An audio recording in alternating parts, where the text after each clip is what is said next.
ಗಾಳಿಯೊಂದನ್ನು ಬಿಟ್ಟು ಸರ್ಕಾರ ಎಲ್ಲ ಬೆಲೆ ಏರಿಕೆ ಮಾಡಿದೆ ಅಂತ ಬಿಜೆಪಿ ಕಿಡಿಕಾರಿದೆ. ಅಲ್ಲದೆ ಬೆಲೆ ಏರಿಕೆ ಮತ್ತು ಎಸ್ಸಿ ಎಸ್ಪಿ ಟಿಎಸ್ಪಿ ದುರ್ಬಳಕೆ, ಆ ಹಣ ದುರ್ಬಳಕೆ ಆಗಿದೆಯಲ್ಲ, ಆ ವಿಷಯವಾಗಿ ಮುಸ್ಲಿಮರಿಗೆ ಮೀಸಲಾತಿ ಕೊಟ್ಟಿರೋ ವಿರುದ್ಧ ಹೋರಾಟಕ್ಕೂ ಕೂಡ ಈಗ ಸಜ್ಜಾಗಿದ್ದಾರೆ. ಬೆಲೆ ಏರಿಕೆ ವಿರುದ್ಧ ಏಪ್ರಿಲ್ 2ರಂದು 18 ಶಾಸಕರ ಅಮಾನತು ವಿರೋಧಿಸಿ ಏಪ್ರಿಲ್ 5ರಂದು ರಾಜ್ಯಾದ್ಯಂತ ಜಿಲ್ಲಾ, ತಾಲೂಕು ಮಟ್ಟ, ಮಂಡಲ ಮಟ್ಟದಲ್ಲಿ ಪ್ರತಿಭಟನೆ ನಡೆಸ್ತಾರೆ. ಏಪ್ರಿಲ್ 7 ಮತ್ತು ಏಪ್ರಿಲ್ 7ರಿಂದ 4 ಹಂತಗಳಲ್ಲಿ ಜನಾಕ್ರೋಶ ಯಾತ್ರೆಯನ್ನು ಹಮ್ಮಿಕೊಳ್ಳಲು ತೀರ್ಮಾನಿಸಿದ್ದಾರೆ. 4 ಹಂತದಲ್ಲಿ ನಡೆಯೋದಕ್ಕೆ ಮೈಸೂರಿನಲ್ಲಿ ಕೇಂದ್ರ ಸಚಿವ ಪ್ರಹ್ಲಾದ್ ಜೋಶಿ ಅವರು ಚಾಲನೆ ಕೊಡ್ತಾರೆ.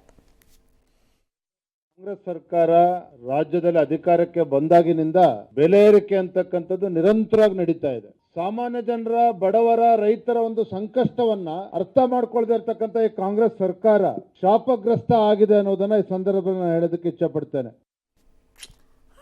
ಒಂದು ದಿನದ ಯಾತ್ರೆ ಅಥವಾ ಪ್ರತಿಭಟನೆ ಇದರಿಂದ ಏನ್ ಆಗಬಹುದು ಅಂತ ಆಯ್ತು, ಹಂಗೆ ಮಾಡಬೇಕು. 4 ದಿನ ಮಾಡಿ, 6 ದಿನ ಮಾಡಿ, 8 ದಿನ ಮಾಡಿ, ಏನೋ ಮಾಡಿ.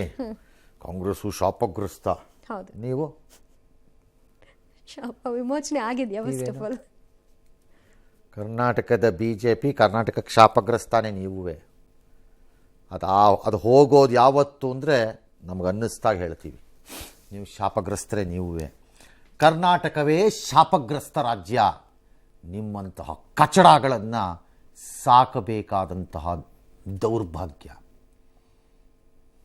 ಸಾಕಬೇಕು. ಕರ್ನಾಟಕದ ಹಣೆ ಬರಹ ಅದು ಯಾವ ಇದರಲ್ಲಿ ಮುಹೂರ್ತದಲ್ಲಿ ರಾಜ್ಯ ರಚನೆ ಆಯಿತು. ಎಸ್.